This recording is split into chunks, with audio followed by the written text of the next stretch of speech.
اینجا ویجت هایی که قابل استفاده است در داخل وبسایت ما اینجا ظاهر شده که بعضی از ویجت هایی که خیلی زیاد استفاده می شود. اینجا ریسنت پست است،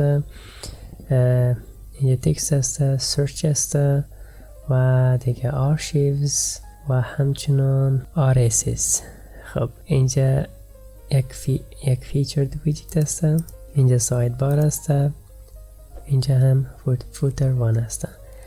حالا ساید بار را کار میکنیم که در بخش ساید بار من یک دفعه رفرش بدم بر شما. اینجا اینمی آیتیمایی که اینجا آمده اینمینا است در بخش ساید بار. اگه بخوایم اونا رو من میتونم یکی یکی دیلیت کنم. اینجا ببینین این سرچ بار است، من وقتی که بالا از کلیک میکنم سرچ باز میشه. چقدر زیباست، به نظر من خیلی قشنگ است، خیلی خوب دیزاین شده و من نمیخوایم اینجا موجود باشه چون که اینمی یک سرچ بار اینجا کفایت میکنه. من میخوایم اینمی سرچ بار از اینجا ریموو کنم و ریسنت پست که است ای باشه مشکل نداره. من میتونم نام از ای به شکل دیفالت ریسنت پست است، من میتونم میره لاتست پست بگیرم که هیچ مشکل نداره. من اینجا تعداد پست هایی که اونجا نشان داده میشه میتونم از اینجا ست بکنم. اگر من این گزینه را انتخاب کنم با همراه تاریخ پست را اونجا تایتلش یا نامش اونجا نشان میدهد.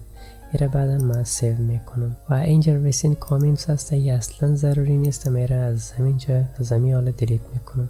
اینجا آرشیوز هست، این را اگر بخواین شما میتونین را بمونین اونجا داشته باشین، اگر نخواین میتونین را دیلیت بکنین. اینجا دیسپلی از دراپ داون هست که از روی تاریخ و را به شکل دراپ داون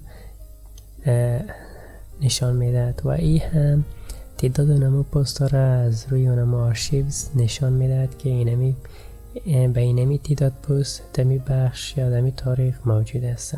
اینجا کاتگوریز است، کاتگوری هم اینه مثل آرشیوز است که از روی کاتگوری یا نوعیت پست های اونجا دستبندی و دستبندی میکنه و بر ما نشان میدهد.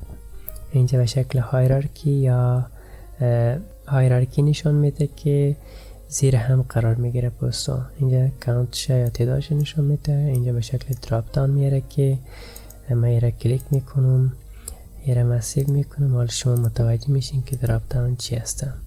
اینجا ببینیم به شکل دراپ داون این رقم میاره. این دراپ داون است که یک نوع منیو. اگر از انتخاب بکش میره من رفرش میتونم که به شکل عادی میره. و حالا اینجا میتا تگز است. میتا تگز اصلا ضرور نیست که به کاربرا نشان داده شود. این میتا تگ خصوصا برای کسایی که وبسایت را مدیریت میکنن، منیج میکنن، اینا میتونن در این بخش اکسس داشته باشن بدون از اینکه این میتا تگز اینجا موجود باشه. اما بازم به شکل دیفالت خود وردپرس اینا را اضافه میکنه، اما ما نمیخوایم در وبسایتی قرار داشته باشه. اینا را من میتونم اینجا از اینجا دیلیت بکنم و از این چیزای اضافی در وبسایت خلاص شد. خب حالا این شد وبسایت ما و اینجا بک تو تاپ هست. ببینید ما وقتی که بالای از کلیک میکنم اتومات با تاپ یعنی بالای وبسایت میره. حالا ما میره رفرش میتونم، یم هام شد، یم سمپل پیج ما، یم پست ما،